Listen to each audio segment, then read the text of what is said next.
뭐 제가 그냥 나름대로 아까 설교에서 사실은 에베소서에서 제가 생각하는 그 중요한 부분이라고 하는 것을 많이 언급을 했다고 생각하는데, 에베소서의 독특한 것 중에 하나가 이제 그런 아까 말씀드린 것처럼 하나님의 구원의 경륜을 아주 참 심오한 레벨에서 우리에게 가르쳐 준다. 그래서 통하는구나. 1장 10절에서 이제 아까 얘기한 것처럼 하나님께서 계획을 갖고 계신데 그 계획을 가지시고 하나하나 차근차근 이뤄나가시는 하나님. 물론 그 일어나가는 것 중에 제일 결정적인 사건은 예수 그리스도께서 오시고 십자가에 달려 돌아가시고 부활하신 일이었는데요. 그 일까지를 포함해서 어떤 구원의 계획을 가지고 일을 이제 일어나가시다가 때가 차면, 그렇게 되면 하늘과 땅에 있는 모든 것을 그리스도 안에서 그분을 머리로 하여 통일시키는 것입니다. 이것이 이제 제가 이번에 비행기를 타면 이제는 뭐 피곤해서 책 읽고 못하겠고 그냥 영화 보는 건데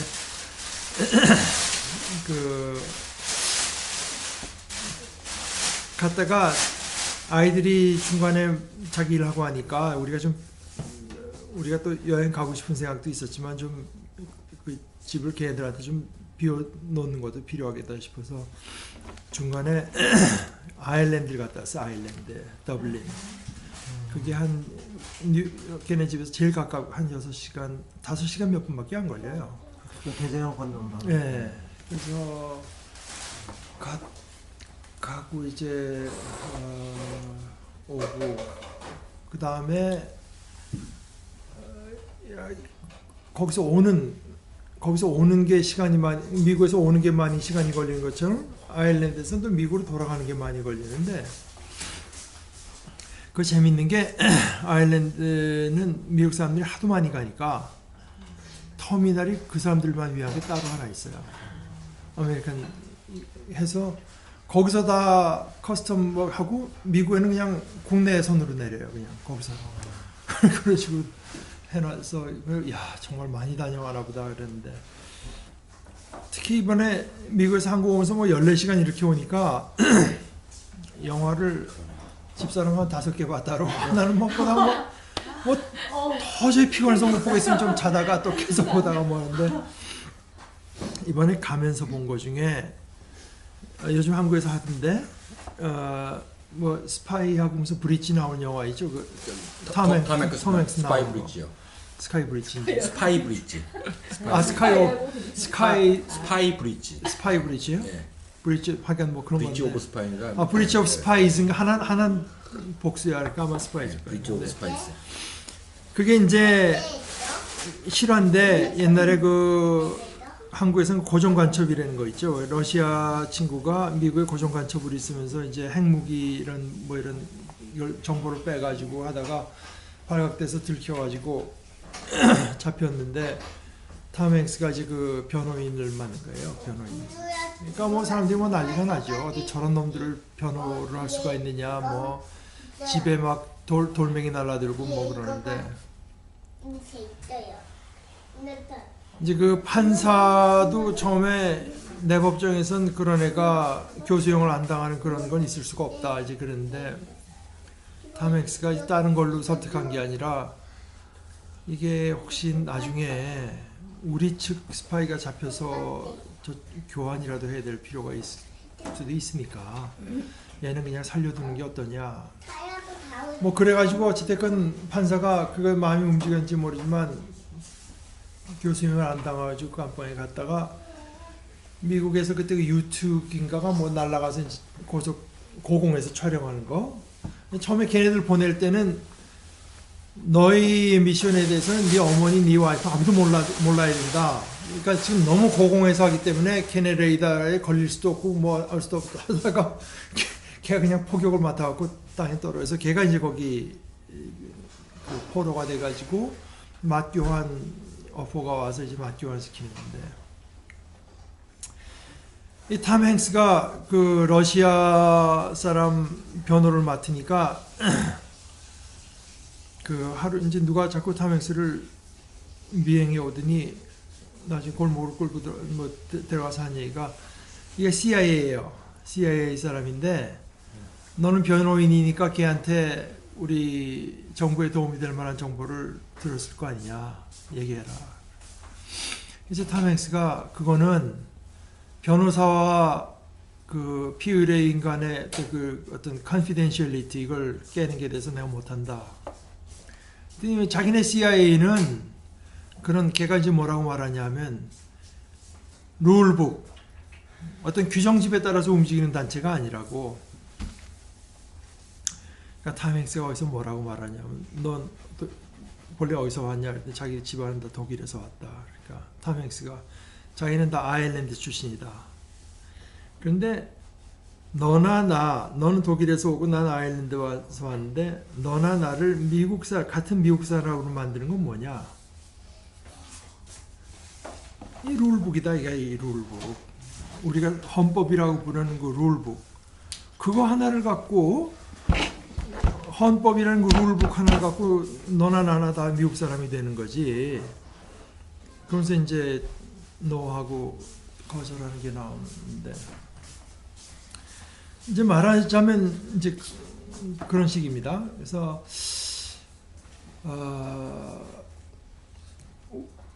제가 사실은 옛날에 한국에 있을 때부터 우리 한국의 교회가 뭐 선교사 많이 보내고 뭐 굉장하다고 하면 스스로 자칭 참 뭐 세계가 다 모범으로 삼는 교회 그러지만, 내 눈에 비친 한국 교회라고 하는 게 참 무력하다고 느낀 것은,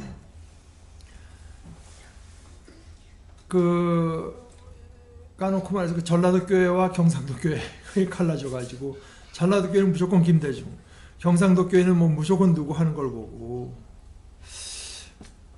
그럼 편드는 것까지도 그냥 이해를 하겠는데, 만나면 서로 이제 말하자면 서로 미워하다시피 하는 걸 보고, 자, 이게 우리에게 어떤 일체감을 주는 것이 말하자면 우리의 룰북, 예수 그리스도가 우리를 위해서 죽고 부활하셔서 우리가 그 안에서 한 형제가 됐다고 하는, 우리는 그걸로 이제 하나의 백성이, 다 같은 하나의 백성이 된 건데,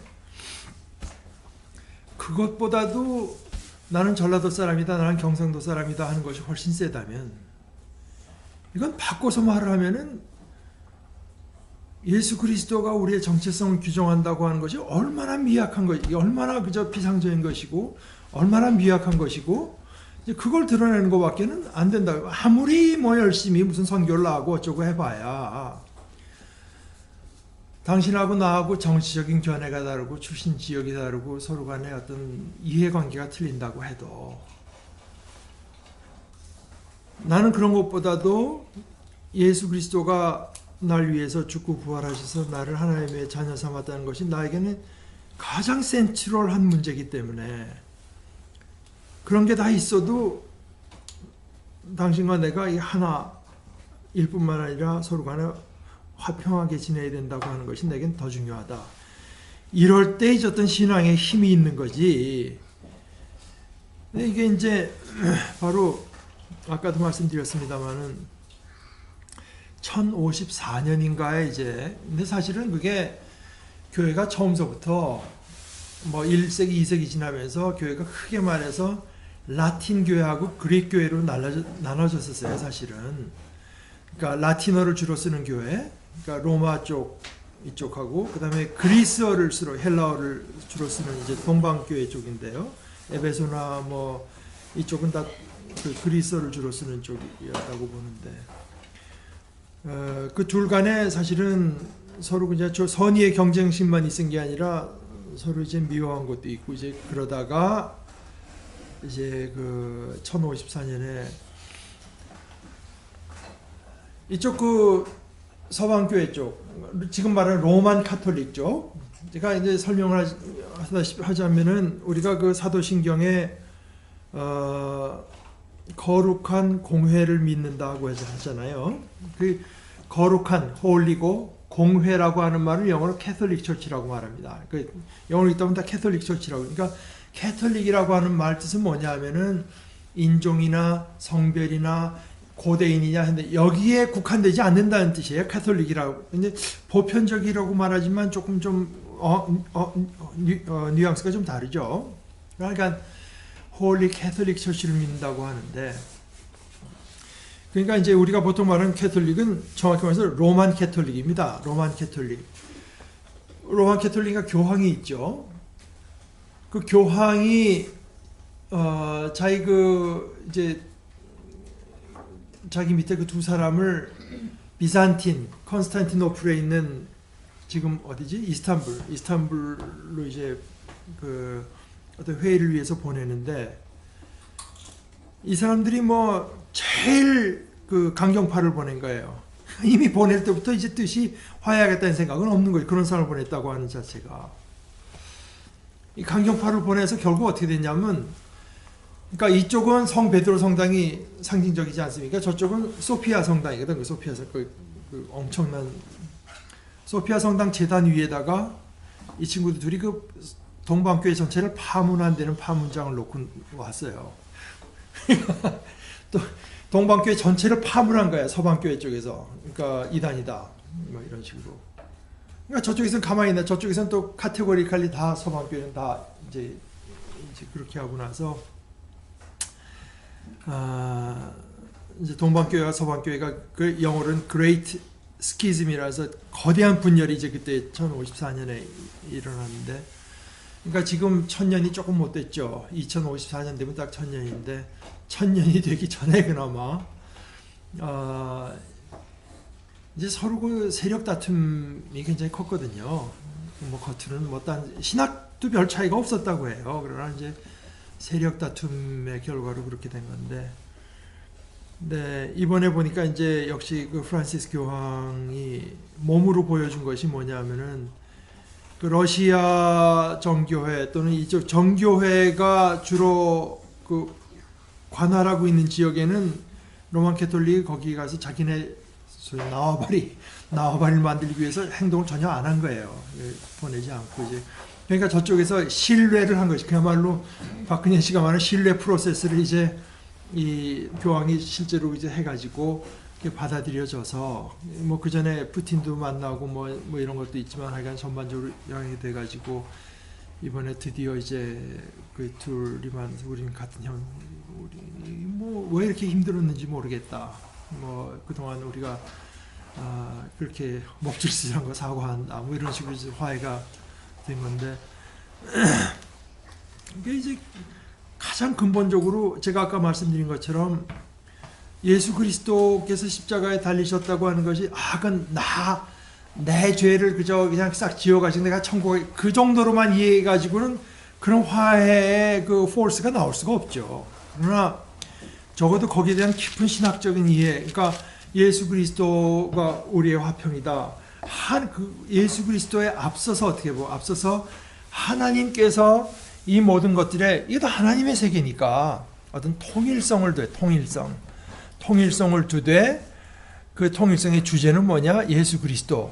이렇게 해서 전체를 뭐 우주가 몇 개 있는지 모르지만 그것까지 다 포함시켜서 통일시키고자 하는 하나님의 뜻 가운데에서 그 일환으로서 예수 그리스도가 십자가에 달리셨으니까 예수 그리스도의 십자가의 죽음의 어떤 우주적인 의미라고 할까? 뭐 그러니까 우리가 보통 나 하나 그저 지옥 가는 거에서 면하기 위해서 죽었다는 것보다 이 뭐 얼마나 엄청난 사상입니까? 그러니까 하나님의 전체 그 창조의 역사에 가장 그 센트럴한 일이 예수 그리스도의 십자가에서 일어났다고 하는 것을 말을 하고 그것을 이해할 때, 우리가 그런 일을 가지고 갈라져 있다고 하는 것은 이건 하나님의 뜻에 너무나 어긋나는 거다 하는 것을 이제 느끼는 사람들이 있었던 것이고, 지금 뭐 교황이나 그런 그 페이트리악이라는데 우리말로 뭐라 하는지 모르죠. 그러니까 러시아 정교회 그 수장들도 다 이제 그런 생각들을 이제 갖고 있던 사람들이라서 이제 참 통쾌한 일이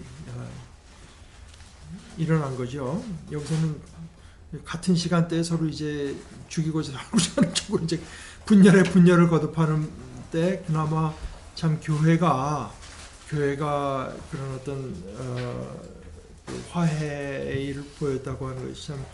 그런데 그것이 지금 말하는 것처럼 하나님께서 정말 도서관에서 공부한다고 학자들이랑 토의한다고 될 수 있는 것이 아니라 지혜와 계시의 영을 주고 마음의 눈을 밝혀주셔서 하나님이 어떤 분이냐, 하나님의 마음속에 품은 뜻이 뭐고 얼마나 원대한 뜻 가운데 예수 그리스도의 십자가의 죽음이 이루어졌고 그 안에서 하나님은 두 가지, 센트럴한 것은 예수께서 십자가에 죽으신 것과 그것으로 그 화해의 일을 감당해 나갈 하나님의 자녀들을 만드셨다고, 이 교회를 만드셨다고. 그래서 교회가 그 중에서 교회가 이 모든 것을 그리스도라고 하는 주제로 유니파이 하는 것 속에서 교회가 먼저 하나됨을 이루지 못한다면 이게 얼마나 우리의 그 정체성을 배반하는 것이냐, 우리가 우리 된 것을 배반하는 것이냐 하는 이제 그런 것.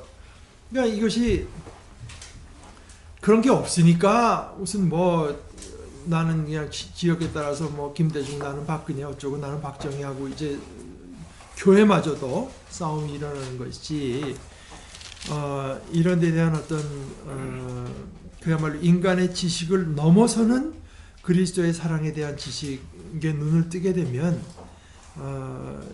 이제 거기 저 맨 끝에 가서 어디죠?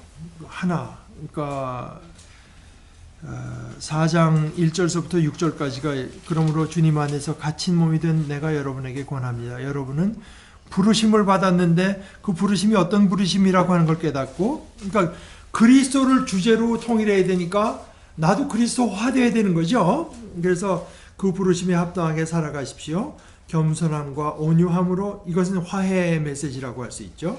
하나님께서 화해하려고 하는 건, 화해시키려고 하는 것이니까. 심지어 하나님과 우리도 화해했는데, 그래서 겸손함과 온유함으로 깍듯이 대하고 오래 참음으로써 사랑으로서 용납하고 성령이 여러분을 평화의 띠로 묶어서 하나가 되게 해주신 것. 그러니까 우리는 하나가 못 됩니다. 하나가 되자 하는 말은 사실은 정확한 말은 아니죠. 그러니까 우리는 하나다 하는 걸 깨닫는 것. 하나니까 우리 하나 된 것을 지키자. 이제 하나가 되게 계신 것을 힘써 지키십시오. 그리스도의 몸도 하나요, 성령도 하나입니다. 이와 같이 여러분도 부르심을 받았을 때 그 부르심의 목표인 소망도 하나였습니다.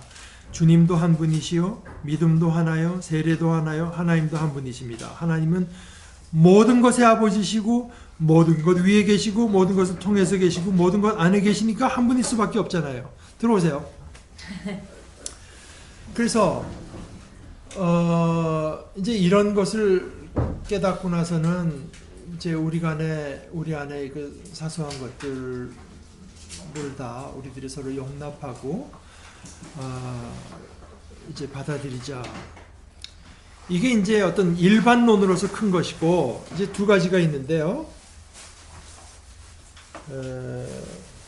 제가 이제 그걸 맨날 뭘 이렇게 가져와. 이거 식사하셨어요? 네, 식사하셨어요? 김밥 드릴까? 그 한 주도 안 빼놓고 뭐 갖고 왔다는 것 같아. 오늘 같은 날은 또 목사님 또 감사합니다.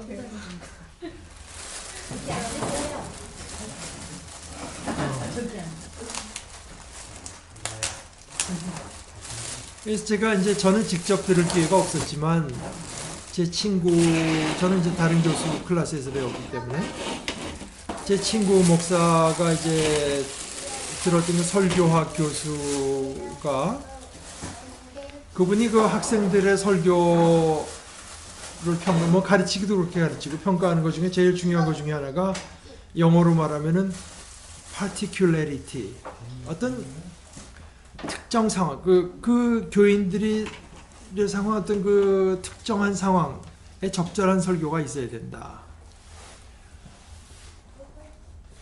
particularity. 그러니까 사람마다 뭐 다 자라는 배경이 다르고 처한 처지가 다르기 때문에 거기 맞는 뭐 메시지가 있어야 된다 하는 건데, 하나님께서도 우리를 사랑하시지만 다 다르게 지어 놓으셨잖아요. 제가 이제 항상 전에도 뭐 얘기했지만 의사로서 감탄하는 것 중에 하나가, 이거 뭐 우리 면적이 이거 얼마 됩니까? 뭐 몇십 센치 몇십 센치 얼마 안 되는 속에 아무리 천재적인 조각가라고 해도 벌써 한 10,000개 만들면 거의 똑같은 얼굴들이, 구분이 안 가는 얼굴들이 나올 겁니다. 하나님께서 뭐 어떻게 만드셨는지 그냥 몇십억이 돼도 구분이 가게만, 몇십억이 돼도 그것이 그냥 다 다르게, 다 뭐 우리의 그 보컬 이 성대나 여기 얼마나 작아요. 그 뭐 들으면은 소리가 어떻게 이렇게 다 다르게 나, 누구 목소리 들으면 누구라고 하는 것이 금방 구분이 갈 정도로 이렇게 나온다고 하면 참 신기한 거 아닙니까? 그런 어떤 그 particularity, 하나님의 어떤 그 그리스도라고 하는 주제로 통일시키는 그 대상은 다 너무도 다른 존재들을 갖고 이제 통일시키는 것이기 때문에, 그 이제 4장 7절에서 그러나 라고 나올 때부터 이제 particularity를 말하는 건데, 하나님께서는 우리 각 사람에게 그리스도께서 나누어 주시는 설문의 분량을 따라서 은혜를 주셔서 각각 다른 은혜를 주시거든요. 하다못해 뭐 이주일 씨 같은 사람한테는 못생긴 은혜, 못생겨서 죄송합니다 하잖아요. 뭐 하여간 다 다른다, 다 다른 거, 누가 보기엔 참 약점인 것 같은 것이 그 사람의 특징이 되고 장점이 얼마든지 될 수 있는 그러니까 그래서 어떤 사람은 뭐 목사가 되기도 하고, 어떤 사람은 말없이 섬기는 사람, 어떤 사람은 맨날 이렇게 음식 갖고 오는 사람도 있고 또 하여간 뭐 여러 뭐 서로 다른 그 관심사도 조금 다르고, 나는 어떻게 해서 여기 도움이 되겠다고 하는 그 마음도 다 다른 걸 이제 만드셨기 때문에 우리가 하나님께서 그렇게 하신 거를 보고, 그런데 이제 그 목적은 12절에 보면은 그건 다 우리 성도들을 준비시켜서 봉사의 일을 하고 그리스도의 몸을 세우게 하려는 거다. 다 다른 것들이 필요하다 이겁니다. 그러니까 바울 사도의 유명한 비유대로 말하자면, 우리 몸이 하나 쓰려면 눈도 있어야 되고 눈썹도 있어야 되고, 하다못해 이거 뭐 이거 속눈썹, 겉눈썹 다 있어야 되고, 머리도 있어야, 피부 있어야 되고, 뭐 피부도 손의 피부하고 뭐 예민한 애 피부가 다 달라야 되고, 뭐 전부 다 달라야 되는 것처럼, 그런 것이 몸을 세우는 데 필요한 것처럼, 우리가 이제 다 다른 채로 하나님께로부터 어떤 타고났다고 하는 걸 생각하면서 서로의 다름을, 서로가 다른 존재라고 하는 것을 받아들여야 된다. 이제 그 얘기를 하는 거죠. 받아들여야 된다. 그래서 아까 다시 돌아가서 그 4장 1절 다시, 여러분은 부르심을 받았으니까 그 부르심에 합당하게 살아가십시오. 그러니까 하나님께서 부르신 자를 생각하고, 하나님께서 그렇게 부르셨다고 하는 걸 생각하면서, 이제는 저 친구보다는 내가 그래도 이런 면에서 낫지, 이럴 게 아니라 겸손함과 온유함으로 깍듯이 대해라. 네 눈에 저 친구가 모자란 것처럼 보이는 그것이 하나님께는 필요한 것일 수 있다. 오래 참음으로써, 그러니까 인간은 그런 걸 모르니까 참지 못하죠. 그냥 답답해하고 우라통이 터지고 그럴 수 있지만, 오래 참음으로써 사랑으로 서로 용납해서 그때래야 성령이 여러분의 평화의 띠를 묶어서 하나가 되게 해주신 것을 힘써 지켜내는 게, 그렇게 지켜내는 거다. 그렇게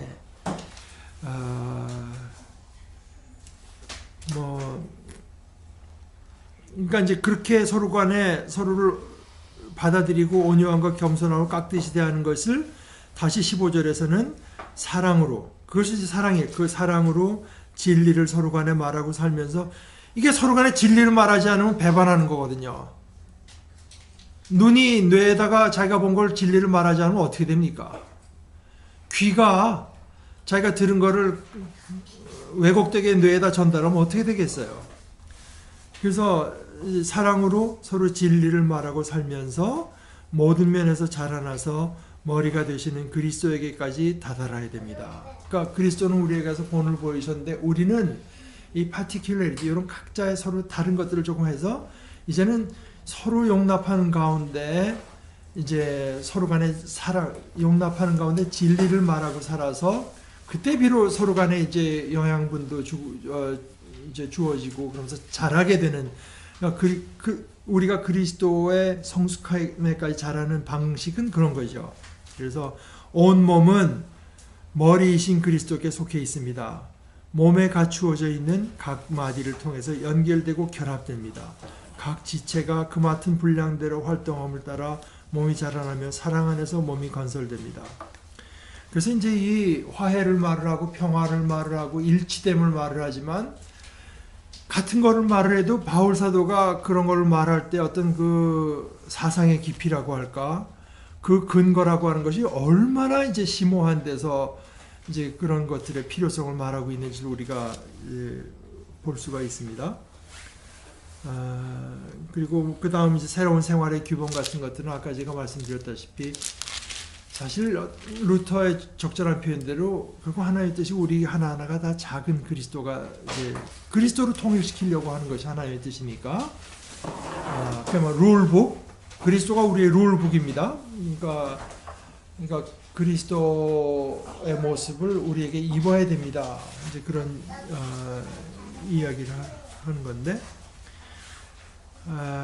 뭐 그 다음에 약간 너무 이제 세세한 거는 빼고 그 다음에 이제 그 5장 21절서부터는 하우스 코드라고 해서 남편과 아내 사이, 부모와 자식 사이, 주인과 노예 사이 이런 데 대한 이제 그 가르침을 주는 것인데 그 중에 제가 이제 다시 한번 느낀 것은 5장 29절에 자기 육신을 미워한 사람은 없습니다. 누구나 자기 육신을 먹여 살리고 돌보기를 그리스도께서 교회를 그렇게 하시듯이 합니다. 그러니까 우리가 다른 비유는 그리스도는 머리, 교회는 몸이라고 했지만 사실 여기서 나타난 그리스도와 교회와 관계는 다시 머리와 어떤 지체 몸이라기보다 자아, 셀프와 뭐 지체라고 할 수 있죠. 그러니까 누구나 자기 육신을 먹여 살리고 돌보듯이 그리스도가 그렇게 합니다. 머리가 우리를 먹여 살리는 거 아니잖아요. 그러니까 내가 예를 들어서 뭐 손가락이 하나 삐면은 그냥 거기다 뭐 갑자기 그 손가락이 대접을 받기 시작하죠. 그냥 비싼 돈도 쓰고 가서 뭐 이렇게 하고 그러니까 다치고 연약하고 상한 지체일수록 더 큰 관심을 받는 것은 그게 뭐 다친 게 잘해서가 아니라 우리가 그 안에 하나라고 하는 의식을 갖고 하는 거기 때문에 그리고 더 연약해진 데가 있으면은 뭐 더 케어를 하고 이제 그렇게 하는 것처럼 해서 그 지체가 자라는 것처럼 그러니까 사실 그것은 이제 부부 사이의 관계를 말을 할 때 그렇게 이제 말을 한 것이고 5장 33절에 보면 여러분도 각각 자기 아내를 자기 몸같이 사랑하고 아내도 자기 남편을 존중하십시오. 제가 이거 뭐 여러분 아시는 분은 아시다시피 제가 줄여야 할 기회가 있으면 늘 하는 이야기인데 제가 참 바울사도가 결혼을 안 하는 걸로는 알고 있는데 그러니까 남녀 간의 관계에 있어서 그러니까 그렇잖아요. 제가 늘 발견하는 게 여자들은 사랑이라고 하는 것이 굉장히 중요하고 남자들한테는 그 존중, 리스펙트라고 하는 게 굉장히 중요하죠. 그러니까 여자분들은 남편한테 막 이렇게 하면서 이제 내 사랑으로 했다고 하지만 남편이 원하는 거는 오히려 사랑보다는 나는 존중받기를 원하는 것이고 여자들은 남편이 아무리 뭐 존중해서 했다고 해도 난 존중하는 것보다 사랑받기를 원하는 것 같아요. 난 앞만 봐도. 거꾸로 하려는 겁니다. 그러니까 여자들한테는 존중이라는 주제가 그렇게 익숙한 존재가 아닌데 남편은 존중해. 그러니까 남자가 원하는 걸 해줘야 된다. 남자는 나는 존중. 아니 그게 문제가 나는 사랑받기를 원한다. 이제 서로 간에 익숙치가 않지만 그러나 이제 뭐 일반적으로 제가 보기엔 그런 것 같아요. 그러니까 이것이 이제 안 되니까 내가 보기에 이거 정말 이게 간단히 써도 정말 어려운 문제라서 내가 그 공자도 그냥 여자는 어렵다.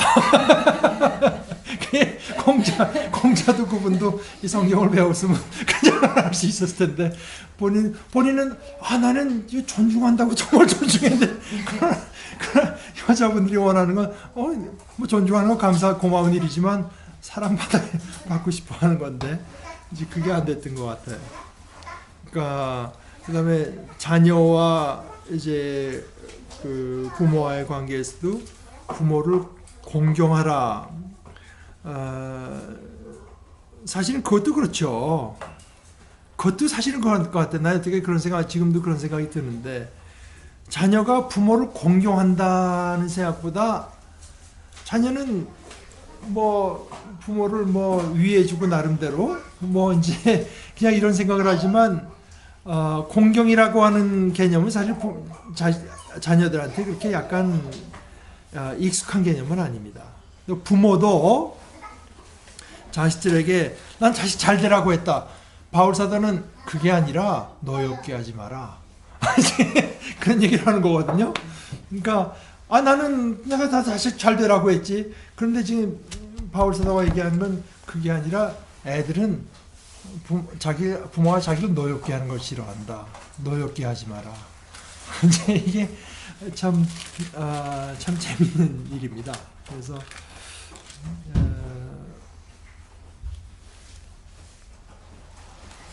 그러고 나서 이제 맨 끝에 가서 그 에베소서에서 제일 유명한 구절 중에 하나님께서 주시는 전신 갑주를 입어라.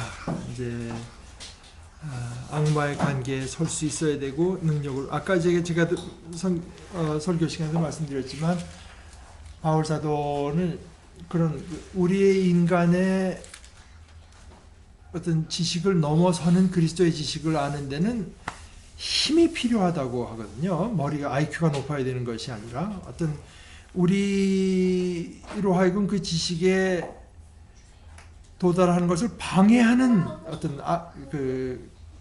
혼란시키고 어둡게 하는 세력을 이겨낼 힘이 필요하기 때문에 하나님께 그걸 구하는 것인데요. 그래서 끝으로 가서도 이제 우리의 삶이라고 하는 것은 하나의 거대한 영적인 싸움이다. 하나님께서 주시는 무기로 완전히 전신갑주를 입어야 됩니다. 그러니까 이게 다시 말하자면 그것도 역시 온전해야 됩니다 하는 거죠. 온전해야 됩니다. 뭐 딴 거 다 갖췄는데 어느 한 군데가 약점이 있으면 거기가 급소가 되는 것처럼 뭐 구원의 어떤 그리스도의 구원의 은혜 위에도 든든히 서야 되겠고 어떤 평안의 복음의 신발도 신어야 되고 뭐 의의 흉배도 붙여야 되겠고 뭐 복음의 그다음에 말씀의 칼도 들어야 믿음의 방패도 들어야 되겠고 뭐 이런 것들이 다 이제 우리 자신을 지켜낼 수 있을 뿐 아니라 이제 악한 세력과의 싸움에 필요하다. 말해서 이렇게 다시 말하자면 약간 온전한 삶, 그리스도의 온전한 분량에까지 자라나기를 힘써야 된다. 그래서 가장 그 심오한 이 우주 전체 역사 전체를 꿰뚫는 어떤 그 경륜을 배경으로 해서 아주 작은 것 같은, 그러니까 뭐 술 취하지 말라, 뭐 또는 뭐 도적질하던 사람은 오히려 일을 해서 남을 도와줄 것이 있게 하라, 뭐 아주 작아 보이는 것까지라도 그러니까 우리의 사소한 행동이 결코 사소한 것이 아니다. 그러니까 제가 다시 한번 어제 오늘 읽는데 레슬리 뉴비긴이 이제 그런 말을 해요. 예수님은 뭐 교회에다가 이 교회를 갖고 참 이 사회 대한 세력을 만들어 가지고 그냥 뭔가 이 대한민국 사회 전체 사회가 저기 우리의 나아갈 바가 있다고 하는 것을 제시하는 그런 대단한 존재를, 역사를 좌지우지하는 존재를 만드신 것이 아니다. 그 사람이 본 관찰 중에 하나 아주 참나 그 통찰력이 있는 사람이라고 보는데, 바울 사도가 늘 편지를 말하면서 자기는 이 지역에서 일은 다 마쳤다고 하거든요. 난 이 지역에서 일은 다 마쳤기 때문에 다른 지역으로 간다고 하는데 그 마쳤다는 게 뭐냐? 그저 뭐 몇십 명 그저 전도해갖고 교회 하나 쓴 거 보면은 마쳤다고 그러고 자기는 가는 거거든요. 근데 그게 마친 거냐? 그걸 물어봐야 된다. 레슬리 뉴비긴의 생각이. 그럼 어떻게밖에 해석할 수 없는가 하면은 그건 예수님의 말씀에 순종해서 내 순종을 마쳤다는 일로밖에는 이해할 수밖에 없고 그렇게밖에 이해할 수 없고 그 다음에 그 마쳤다고 하는 것의 포인트는 뭔가 하면은 신앙 공동체를 거기에 세웠다고 하는 것입니다.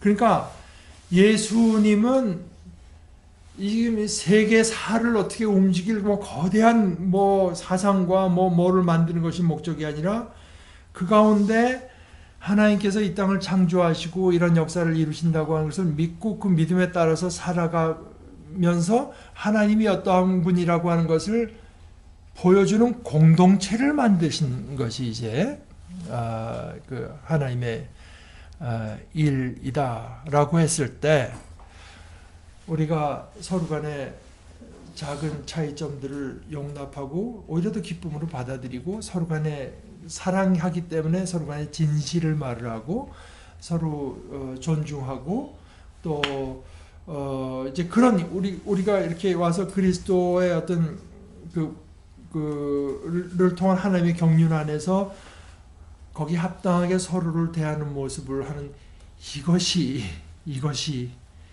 이것이 하나님의 역사 가운데 가장 중심적인 것이다. 뭐 셰익스피어나 뭐 소크라테스 같은 위대한 사상가가 기독교에 나와서 큰 것이 아니라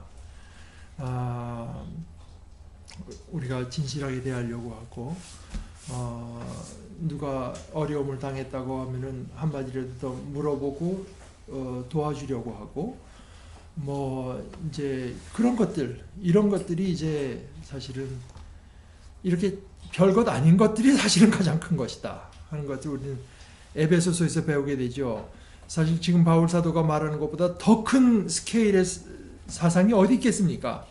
그러나 그 큰 스케일 속에서 결국 이제 그 큰 스케일이 반영되는 것은 아주 작아 보이는 사소한 행동 속에서 나타나는 것이다. 이렇게 이해하면 될 것 같아요.